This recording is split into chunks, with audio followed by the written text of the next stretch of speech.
My Gavan and Melonine, and well met indeed. I'm Arachir Galadrian, head of the modding team behind Divide and Conquer, and welcome back to the same as we continue on as Dol Amroth. There's a few things happening in the Dol Amroth campaign, and it's been a wee while since we last played it, sometime before Christmas now, I think. Financially, we are very secure, and that will only now be the way as we move forward. Of course, our faction lord and leader, Prince Imrahil, died some time ago, and Prince Elfir now stands as our faction leader, and he, at the head of a very solid army, is besieging Minas Morgul to finally save Gondor so that they can focus on the west, where, as you can see, our spy, Meldir, brings us information of a very troubling nature. For the fight around Anulond continues, and Gondor are being bested. Anulond has fallen to Isengard, as has Kirithior. So the defence of Gondor will now pull to the Pinnith Gelen, the Green Hills, which is along this river just here. There's a town down here on the coast, and there's obviously the one just there. But at the moment, though, they are going to try and fight around Anulond. And we need Gondor to throw everything they've got into that. So we now need to secure the borders. We've done Caerandros, and if we can take Minas Morgul, then that will give us all of this mountain border. But then we do need to send someone up into the cursed lands of the Dagolad to take back that swampy region and save Gondor's northern side. Gondor will never stop hoarding units on the east until it has no land borders at all with Mordor. When I say land borders, the Anduin here is technically sea. It's actually ocean. It is not a river, as far as the game sees it. So there is a chance that we might not need Dagorlad, but equally it may be so close to Gondor's holdings here in Anorion, the lands of the sun, that they may consider that a threat and keep troops here for Mordor. But hopefully we can protect them from Mordor, and then they'll send all of this ridiculous gathering of forces west and save themselves. We were fighting in Rohan, of course. We took back Ginyard and sold it to Rohan, and they instantly lost it. Someone needs to knock on the door of Mordor and Isengard, so that we can save our allies. That is the campaign goal now. In my mind, I'm thinking of calling this campaign to a conclusion once we have taken Barad-dûr. I think that's a sound finishing point. In the south, bizarrely, Finabel, because it houses the highest tier of Horse Breeders Guild, can now train seaward lancers, and whilst having them in our army is most welcome. They are miles away from anywhere of use, so that's not all that useful. And for those of you that are wondering, Prince Elfir, being our leader, his child, Crown Prince Durthor, although that he wouldn't be a Crown Prince, that's technically higher than a Prince, isn't it? But Lord Durthor is not yet of age, so the heir, the faction heir, is sadly the son, and though I think he is at least a blood son, of the daughter of Adrian. So a fictitious other sister of Imrahil. Although I think Imrahil did actually have other sisters who just weren't named. Because, of course, he's got his famous sister is Finduilas, and she's not in the family tree, to reflect the fact that she's the matriarch of the Gondorian family tree, for our purposes, of course, because it essentially starts with Denethor and Finduilas. But we've given him 3 other fake sisters, but I can't quite remember off the top of my head if he actually had other sisters. But in any event, our faction heir, for our purposes, Lord Eranor, is a blood relative of our family. So the line continues. The Númenorian and Elven mix that makes the Dol Amrothians so special will continue on in our leaders. And speaking of continuing on, let's try and... Oh, we've ended the turn. I didn't know if we actually needed to do that, but we've accidentally ended the turn. We'll take that in our stride. We'll assume that ending turn was on purpose. For those of you that didn't see, of course, I live streamed an Anduin episode on Saturday last, and many of you have tuned in to that. But I appreciate, of course, the video was called simply live stream. And if you haven't watched that and you're interested in the Anduin campaign, I would recommend you go and watch it, because some fairly momentous things happened during the episode, sadly. One person did say that they thoroughly enjoyed the live stream and they would welcome them, but it was, in their words, disastrous for the campaign. And I can sort of get on board with that. Many bad things happened, but overall, I think the Anduin campaign is enjoyable, do not get me wrong, but I think it would take a series of real major errors before the Anduin campaign comes crashing down. And I don't think that'll be anytime soon. So I wasn't overly concerned that things maybe didn't go as well as they perhaps should have done. Right, what are we doing in Caer Andros? We want to try and get all those troops recruited as fast as we can. We've got the best tier of guild house, so let's get a garrison up. So that we've just got some forces in case the worst happens.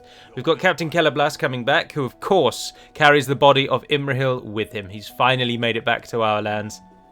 And the men of Rohan who fight beside him will go back into the front. In fact, what I think I will do, actually, is... because I can't retrain any of those Rohirrim units outside of Rohan, and there's no point sending them... we'd need a town in order to retrain them anyway. So what I think I will do is the 2 Amrothian units can go to Caer Andros and wait to be retrained. Or can merge, actually. And Captain Kellerblas, we will send you into the Dagorlad to try and harass Mordor further. If we can retrain any of these, please do. You're going for the militia garrison. We haven't even got a stables, so we can't retrain those. But it would appear we've got a higher tier barracks than first noticed. Basically, yeah, we've got a guard barracks and we've already got an archery range, which I believe is the highest tier of both of those. Yes, it is. So all we need is the Prince's Stables, and we can get Knights' Lodgings here, which will give us Talon Knights and Silver Swan, which are the standard elites that come from that tier. We're also, of course, building those buildings where possible and when possible. We are getting those built over in Dol Amroth, and we have indeed built the Knights' Lodgings. There is only a single tier of Knights' Lodgings, so once you've got it, you've got it. And as you can see, we've queued up all the units that come from it. We're also pressing on to ensure that we build it in Netherland so that we can get... oh, and that's where Lord Eranor is. So that we can get some real good troops out of there as well. Netherland has quite a garrison, but doesn't really need all those troops, does it? So if we take your pikes out, I think I might have just missed them. Where's our ship? Where's our fleet, actually? Ships ready. Right, you've deposited those troops. So if you head back down, because Imrahil's Point has also got a unit I would like, the Haven Guard. Go no further. And if we send Captain Anborn with the horses to head out over to the sea instead of heading up. Although actually, to be honest, he could probably get up there by the time the ships are back. So there's no need to do that. That's just another point. I've mentioned this before on the channel, but new people always come to watch. If you're worrying about sometimes the screen lagging, it is often and almost always because you've got a unit selected. And every time you move your cursor around, the game is secretly plotting how to move that unit to the location you're moving your cursor to. So it slows down your panning speed. Because as the cursor moves across the map, it's changing coordinates constantly. Every single tile is a new coordinate, and the game is working out how to get your unit there. And the reason it's quicker on the way back is because it's already worked it out. But then every time you go back, it then starts again. How do I work it out? How do I work it out? So if you deselect a unit, you tend to not get that movement lag. Just a minor tip. Now, what to do in Minas Morgul is the question. If we attack now, Captain Kolfindir will not be joined because it will form a square around the city. But Captain Haku will be part of that garrison. Oh, where we find Shivus, the desert sand. Cirithungul has a large garrison under Leofric the Bowed, who stands as the faction heir, but that's not as much of a threat. Ah, the Last Alliance. You reach the site of the Battle of the Last Alliance. At the end of the Second Age, both men and elves marched onto Mordor to rid Middle-earth from Sauron and his dark forces. Although the battle was won, it came with the cost of many lives.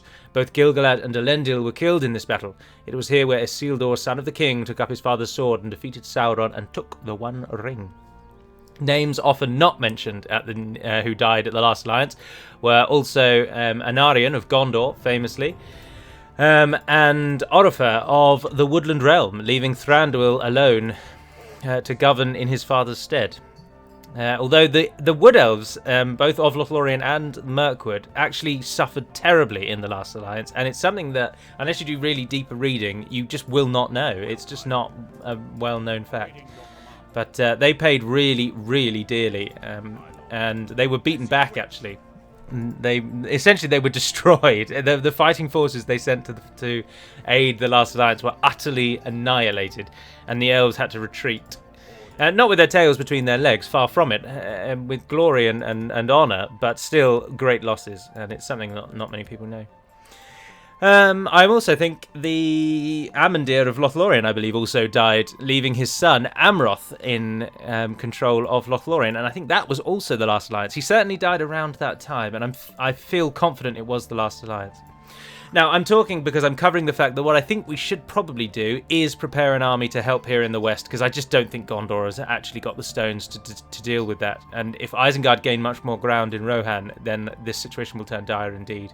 And Dol Amroth and Netherland are well placed to form an army with the monies that we now make. And it doesn't need to be a good army, it just needs to be an army that will at least put Isengard in their position for a time. So what we will do is merge our recruitment up into that fort just there. I'm not worried about the upkeep, really. Cavalry's probably quite a good idea. Oh no, we went pure cavalry, didn't we? And we learned that Isengard are really, really well equipped to deal with cavalry. So we won't be sending a purely cavalry army. Curion down there. If I pull you out of Vildan Calumet, it drops by 300 gold coins. Wow, you're a very good general. Oh, but look, you can take 2 merc units and come... Yeah, we're going to pull you back. Vildan Calumet is a minor settlement. I'd much rather... Well, let's do a little test. Lynn here has 2,500. If we take him out, it drops by 600. So no, he's going to stay in there. Vildan Calumet is not a particularly important settlement. It's a fairly crossroady kind of region, though, isn't it? And it does border one of our allies, which means trade does come through here. Although, as you can see from the road, hardly any. Compared to Haldernur, which has an insane amount of naval trade. There's another little pro tip for you, which is while we scan around. If you didn't know, the number of trade carts on the roads actually denotes how much trade is being generated. Now, obviously, you can't tell any specifics, but you can. A clear look here will show you that Haldernur is making almost all of its money through trade, which we can see if we come over here. So the income, trade is 872. Which is absolutely massive. Mining is 320, tax is 200, harvest wasn't very good this year, so 194, and buildings are 215. It's making 872 trade, and it's projected to go up to 1,000 when the roads are built.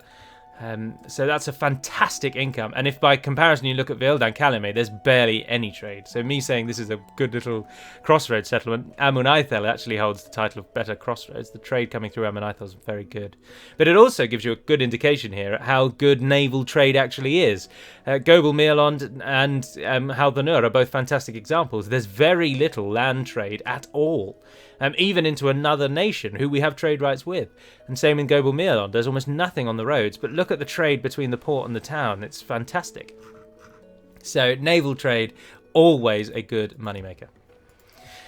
Right, I think what we should probably actually do is, these units are never really going to retrain, and they're not doing anything in a castle having cavalry, so send those with Celeblas, and he's going to head up into the Dagor Lad. He's also going to take, I think, these units, because there's, again, very little point having weak units like that. So take 14 of them with you, and then you guys can sit in that garrison. Although 2 generals in a garrison's a bit of a waste. We'll send a leader with it, we'll send a general. Right, so your guys' sole purpose is to take Dagor Lad. Eradan is going to find it for you, and then you're going to take it. In Minas Morgul, I would really like Mordor to attack me. If Haku attacks me, then that will bring Captain Kolfindir into the fight, which is just useful. But once we've got Morgul shut down, I think we can probably end the turn there.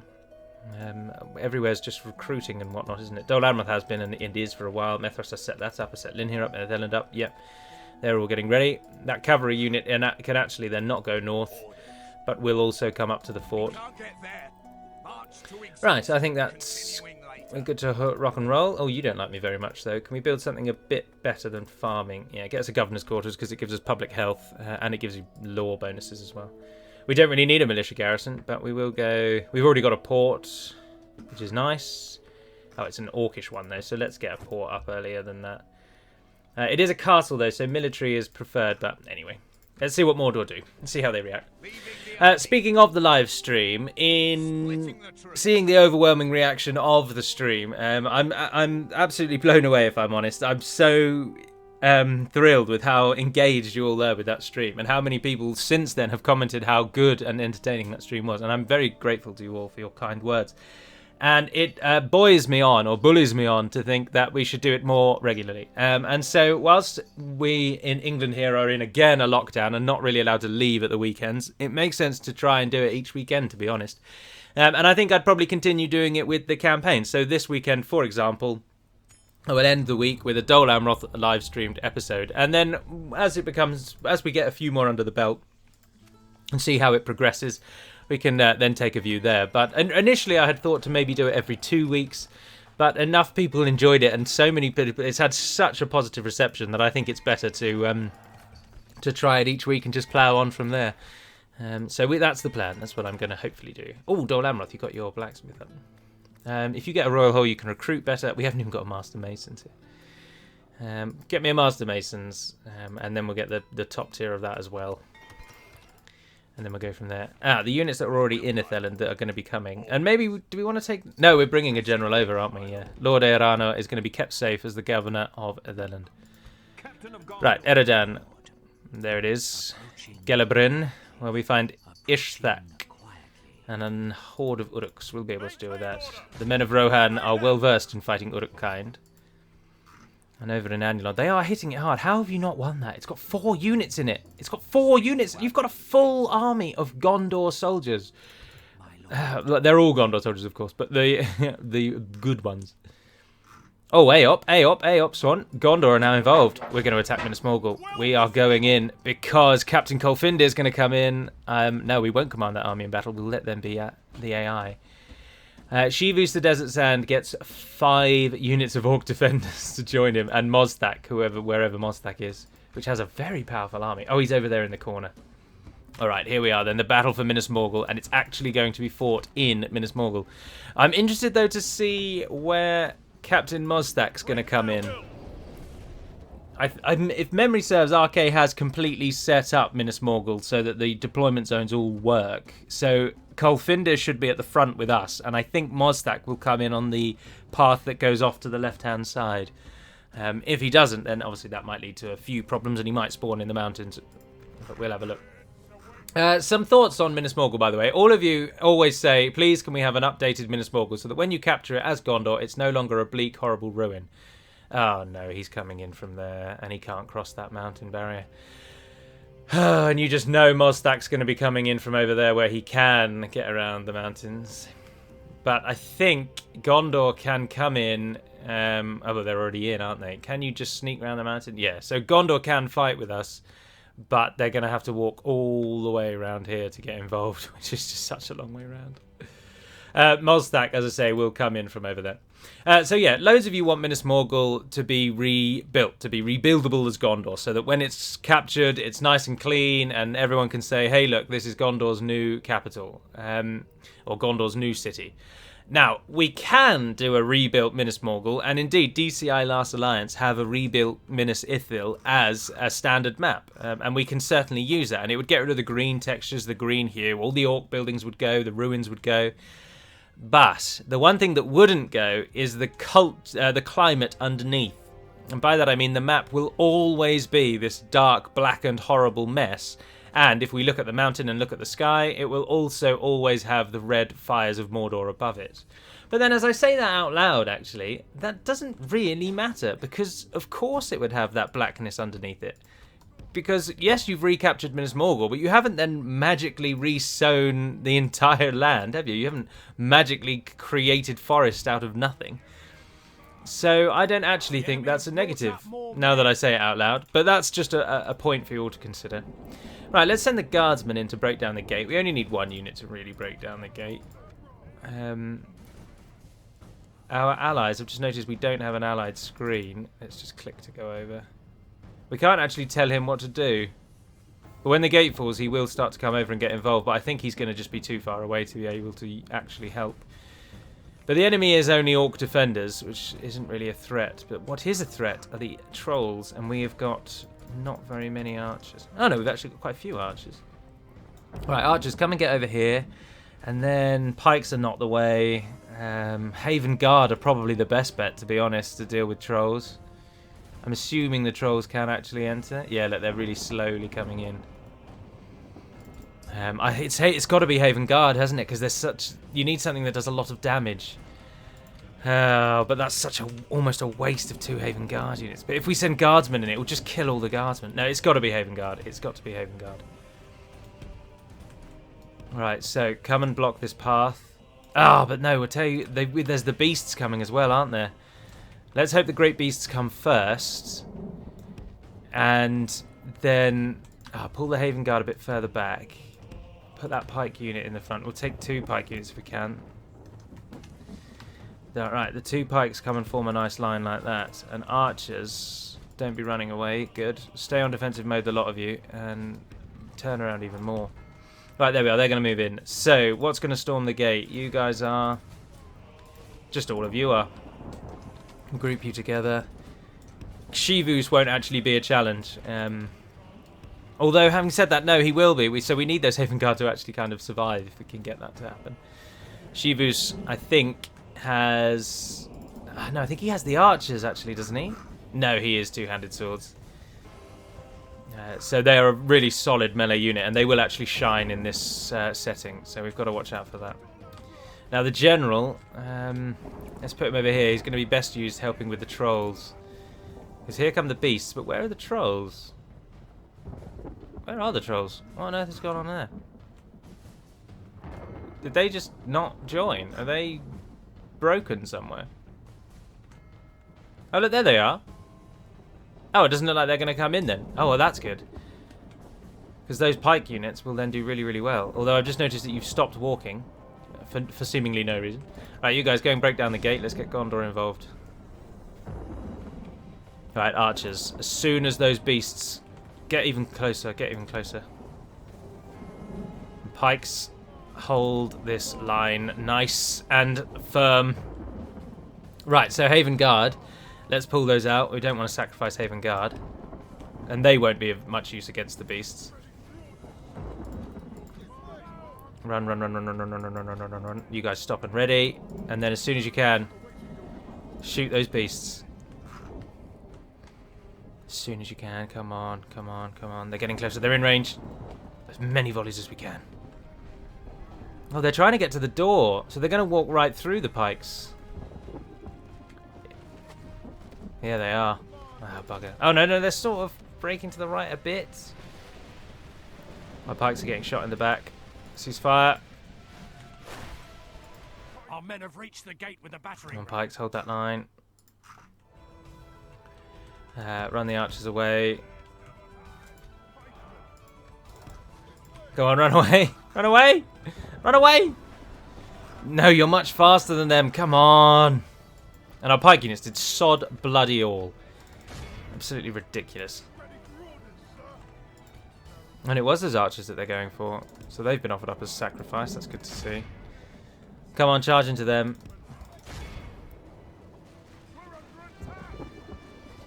Javelins have gotten a few hits on them. Oh, they've gone down the bridge now, so the pikes will get them. That's good. Right, archers. On the other line. You guys come out of that group. Move forward. Move the archers forward. Gates fallen. 3 pike units can now go down the bridge and kill those great beasts. And you guardsmen have been, unfortunately, completely offered up as a sacrifice. They've massacred you.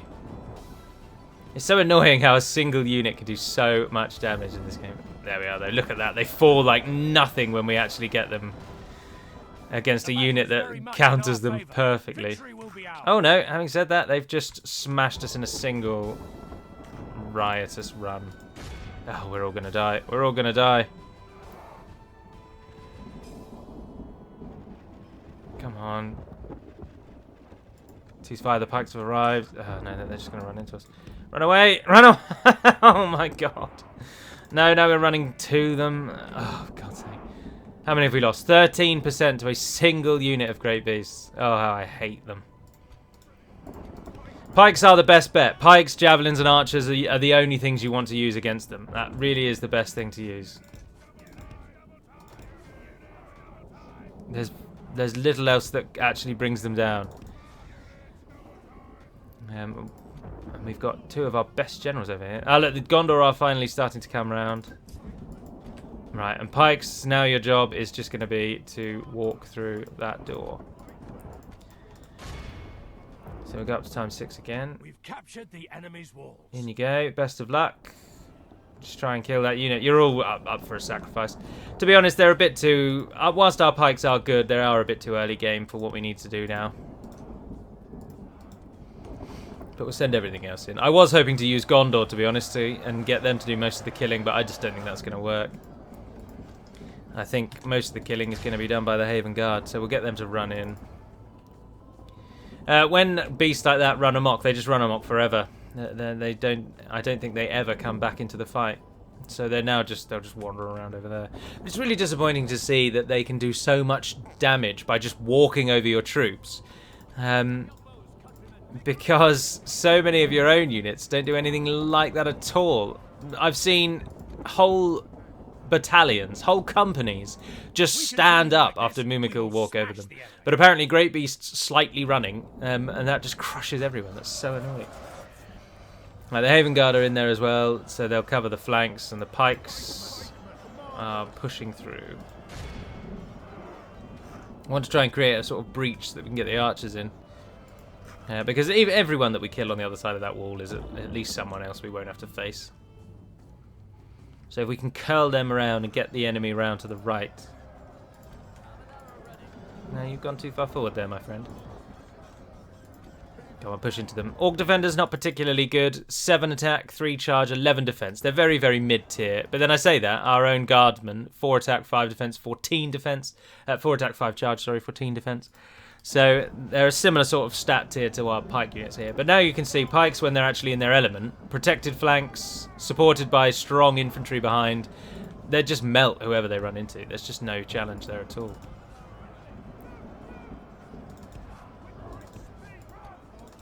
Alright, let's try and run all these in then. We'll just tell them to walk for now and then we'll just do the mass sprint button. Right, everyone run over there. Go, go, go, go, go, go, go, go, go. Similarly, if we can just get all of you in. And again, just run while these guys massacre what's over here. Nice. In they go, in they go, in they go. Is that everyone in? Oh, Gondor are coming now. They're walking up the ramp. Alright. Give it a pause. Let's move the archers at the back over here. I can't move them as a group. Again, they'll just move in a really weird way, and it just won't work. Run and run. Let's get you all out of the way. Perfect. Right, so you four, if you would, please, just come and stand in a line like that. And archers, come and stand in a line behind like that. And once you're in positions, please feel free to fire at will. You can also go into defense, and you are free to fire at will. Nice. You might as well throw your javelins into the back of these guys that are right next to you. Give them a good old volley. Come on. Nice. That's what we like to see. And outside it, just charge into them. Their morale will quaver when they are surrounded on all fronts. The Amphalas pikemen of Gondor have come through. And who's that on the other side of the door? Oh, is that just the guardsman? Yeah, oh yeah, the one Amrothian guardsman. Well, you fought well, sir. Let's send you in first. Someone has to be in the Forlorn Hope, and his battalion, his company have rather offered themselves up as one to be... to gloriously give their lives in service to Gondor's reclamation of our once proud city. Shining jewel of the Morgul Vale, before it was tainted and turned by the Witch King himself. One assumes with the aid of Sauron, but primarily this is the Witch King's domain now. Right, there we are. Everything on that side of the gate has gone down. And the enemy comes through, which gives them makes them even better targets for our archers. Flank this lot around. Victory will be ours. You go in and hit them. You guys can come out of defense. You're going to go there. You're going to go there. You're going to go there. And then we're all just going to charge into them. Oh, you've still got some javelins left.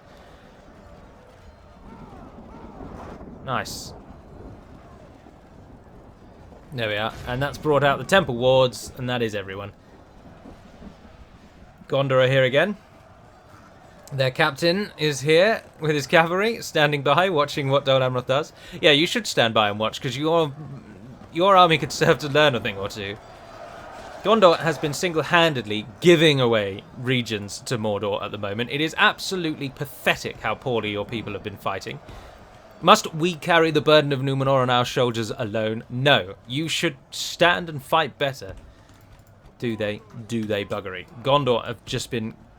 I would not be surprised if there's some deep-seated and rather barbaric corruption taking place in Gondor's ranks. Remember that whilst Denethor holds the stewardship, Gondor is actually sort of run by a council of nobles. They are mentioned briefly with the problems over succession in Arnor. Indeed, when the Arnorian king claimed ownership or claimed authority to be the king of Gondor back at the end of the Second Age, or back at the end of the in the mid-Second Age, sorry. And it was the Council of Nobles that denied him, and thus the Steward was formed. Now, that was over 3,000 years ago, so it could well be that by now the Steward does have ultimate authority, and indeed the books do present it in that way. But it is presumed a nation like Gondor, who spoke of a Council of Nobles at a point in the past, would continue to have those same nobles, indeed their family lines. For a nation who values bloodlines so much as the Gondorians do, and for such a proud tradition, it would not be surprising at all to learn that a few key families hold the purse strings and the command, in truth, of day-to-day life in Gondor. And I certainly think that would definitely be the case. I can't imagine the Steward rules with an iron authority. This isn't medieval-era kings. But even medieval-era kings have checks and limits placed upon them. And when they don't, they tend to just get beheaded and a new authority comes in. But I would think that Denethor does not hold ultimate power. Now, I would show you what's going on, but at the minute it's just a load of Gondorians all walking into each other. Ah, but Shivus has died. Pursue and run them down. Shivus has fallen. Our men are in command of the castle. Oh, and we've got to now capture the town because the only thing left are the running amok beasts. So we'll just wait out the final minute. It was always going to be a bit anticlimactic, I'm afraid. We were always going to win, but I'm really disappointed at how many men we lost to the beasts alone. If you take the beasts out of it, we only lost 10% of our army. And that would have been an even smaller number had our 3 pike units had more men in them when we broke in through the gate initially. That one great beast unit has decimated our ranks. Very frustrating, but at least the Gondorians are here in all their splendour, and even now, this game is 14 years old, and that unit still makes me think, that is awesome. Absolutely awesome. We lost 978 people. Holy bejeebus. Kolfindir only lost 23. That is ridiculous. 562 of our units were killed by the beasts alone. That is unbelievable. Barely any losses to friendly fire. Only just going over 10. That was a lesson in how not to kill great beasts. And a single Haven Guard unit killed 312. 312. They only deployed 600 people, and he killed a half of them alone. The Haven Guard are monsters. Ah, but the beasts. God damn the beasts. Your pikes. Just hold your pikes out. Just, hold them up. Prod the buggers in the eyes. But no, I needed one pike unit, then I needed another one behind that, and another one behind that. But even then, the beasts can just run straight through them. The problem is, if the beasts try to fight the pikes, if they stop and actually just try and fight, oh, the game crashed, then they die all the time. So, I don't know why it crashed. That's why you should always save before battles. There's always some weird oddities at the end of battles. But anyway, yeah, if the beasts stop and actually fight, they will die. The pikes will make mincemeat of them. But if they charge through the pikes, that's when they cause havoc. And that is exactly what has happened there. Very disappointing. Now, although having said that, because we just had to auto-resolve that, and I always cheat win when I auto-resolve battles that I've already won, we actually then, when I auto-resolved that, we only lost 90 people, which is a bit of a cheat, really, isn't it? So in order to counter that cheat, I am going to disband that unit, because we did actually lose them, and I'm going to disband that unit as well. Because we actually lost 1,000 people, and all I've paid up for it with is 200 people, or 300, because we did lose 90 in the battle, didn't we? We won't be able to use Minas Morgul for a very, very long time, but we can at least try and get some retraining on the go. We do want to keep that, and we want to keep that, but we don't want to keep that, so get rid of that. What's the command to mute the sound? I can never remember. And you can't check from the main menu, can you? I want to say... No, Control S saves the game. No, I can't remember what it is. Sorry, just mute it for a second. It's going to be loud. We want the Carpenters. We don't want that. And we've got a Troll Pit. Dominion Camp. We don't want that. Yeah, no, that's it. Alright, there we are. Yep, so stick our building in there. Retrain what you can. I've already merged you all. Yep. We've got some units up here. Another unit of Haven Guard. Fantastic. Get yourselves involved. Brilliant. Now what we want to do is move that entire army on to Cirith, but we can't go just yet. But that should now keep Gondor safe. And that's what we're after here. That was the main function. You're moving on, and so are those cavalry. Get yourselves over there. But it's annoying that crashed, because that is where I'm going to end the episode. So if it had just held on for a few more seconds, I wouldn't have had to have crashed. But as such, it did. And let's get those mercs down into Horondor, because we can retrain them then. So there we are. So we've taken Minas Morgul. Oh, no, we shall rename it. Oh, we had a very special name, didn't we? We were going to name it after Adrian, because we wanted somewhere really important to be named after him. We don't want to call it Minas Ithil. I don't think you'd rename it Minas Ithil after you recaptured it, because it's now been held by them for over 1,000 years, even longer. So you wouldn't want to call it Minas Ithil, because that was a long, long, long time ago. Wasn't it changed to Minas Morgul sometime in the Second Age? Because of course Iarnor, the king, the last king, goes there to challenge the Witch King. And at that point, obviously, the Witch King already has it. I'm sure Gondor don't ever get it back. I'm sure once they've lost it, they lose it forever. I think it's Ithilien that they reclaim and then lose again. But I don't think they ever get Minas Morgul back. So I think it's been in the hands of Mordor for over 3,000 years. But I just can't remember off the top of my head, I'm afraid. There's so many facts in there, they push others out. For now, we will simply call it Minas Adrihil, which just means Adrihil City, basically. But we'll try and think of a better name for it. In fact, this is one we can throw open to you all. Please do comment on this video with what you think that should be named in honour of Adrihil. There was someone posted a comment with a really good Sindarin name for Minas Morgul once we took it in honour of Adrihil and how much he actually did do. Because Adrihil, let's be honest, was far more important for our nation, arguably, than Imrahil was. And he should be the one that gets rewarded in name and in song. We've already got Adrihil's seat, and now we've got Minas Adrihil, but do let me know your thoughts, because I'd eagerly rename that. But for now then, until we speak again, that will be the end. Now, there wasn't a Warhammer video last weekend, and that was again just because I essentially ran out of time over the weekend doing various bits and bobs, and I wasn't really up to recording it after I did the live stream.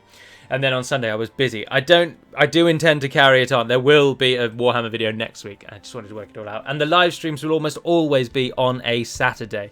I will try and give you more warning for the live stream this weekend. And I will either post a video that says I'm going to live stream at this time, or I will post one of the community comment things so that you can read it. I appreciate, of course, for American viewers to watch the live stream. It needs to be for my time, it needs to be in the afternoon. But I'm so used to recording in the mornings, but we'll see what we can do. But for now, that does conclude this one. So thank you very much for watching, and until we speak again, Navar Naden Perimad Malunin, and farewell.